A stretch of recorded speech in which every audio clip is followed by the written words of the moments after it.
Meron ka talagang isang kaibigan mga mare na kung hindi pa na broken hearted ay hindi ka maaalalang puntahan, nakbaka.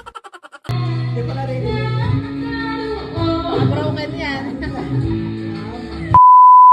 Ito nga pala yung araw mga mare na bigla nga nag-chat yung kaibigan ko na kasama ko dati sa trabaho. Napupunta nga raw sila, Diyos ko, bigla-bigla, muntala, numanula kaya. Kaya ito mga mare, kung ano nga lang yung meron ako dito sa bahay, ito na nga lang yung niluto ko dahil breakfast nga to, bagay na bagay, Diyos ko, para nga mabusog sila agad, niluto ko agad nung carbonara na nakastack sa amin. Ano ba naman kasi mga mare, alas 5 pa lang ng umaga, nag-chat na nga sa akin yung kaibigan ko na broken hearted, napupunta nga raw siya, Diyos ko, kaya ito, alas 7 pa lang ng umaga, nag-ready na ako dahil paparating na sila. Actually, December 28 pa nga ito mga mare, ngayon ko nga lang na-edit and the voice over. Dahil alam nyo na busy yung mare nyo, kaya ito, Diyos ko, yung mga bisita ko na to.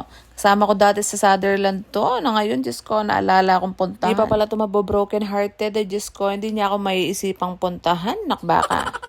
Pinagtimpla ko na nga muna sila ng kape mga mare dahil maaga pa naman dyan. Siguro dumating sila sa bahay ng mga 7:30 AM at pinakain ko na nga sila ng tinapay tsaka ng carbonara. Ganun. Sama ko nga sila sa Sutherland dati mga mare, kabatch ko sila. Tapos katim ko pa, kaya eto nung nag-resign ako, Diyos ko, punta sila ng punta dahil namimiss raw nila ako. Mabait ka talaga sa mga katrabaho mo mga mare at marunong ka makisama. Inuko, babalik-balikan ka ng mga yan, gustong gusto ka nilang makita. Pero kung masama naman yung ugali mo mga mare at nakikipagplastikan ka nga lang sa katrabaho mo, ay nuko, wag mo nang asahan na may pupunta sa bahay mo. So yun na nga, going back mga mare, ito nga pala yung sinasabi ko sa inyo na kasama ko na si Missy. Diyos ko na may kausap sa cellphone dahil na broken hearted yan kaya pumunta dito sa bahay. Naisama ko na nga siya dati sa vlog ko mga mare no nasa Sutherland pa ako, kasama nga niya yung jowa niya no. Diyos ko, 3 years pala sila tapos magbe-break lang. Kaya nga kinuwento ko rin sa mister ko mga mare kung ano nga yung nangyayari, kung bakit sila nandito, kung bakit nga sila pumasyal. Kaya ito, pinaglutuan niya siya ng asadong manok. Sana all.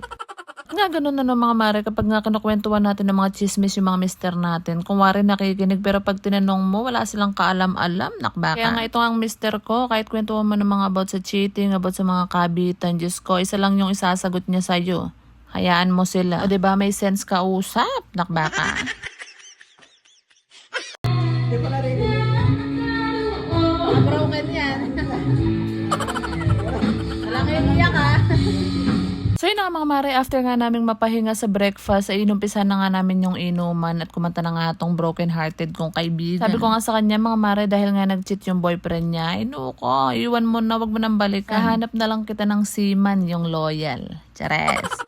Hindi rin naman sila nagtagal mga mare kasi after 1 o'clock nga ay umuwi na nga rin sila dahil may mga trabaho pa nga kinabukasan. Yun lang talaga sila dito mga mare para nga makipagkwentuhan at makipagbanding nga dahil syempre hindi naman puro trabaho, kailangan makita mo rin yung mga kaibigan mo. Yun lang muna ang aking update for today's video mga mare. Maraming salamat sa mga new follower ko at sa mga patuloy na sumusubaybay sa amin. Don't forget to like, share and follow mga mare. Maraming salamat sa panonood.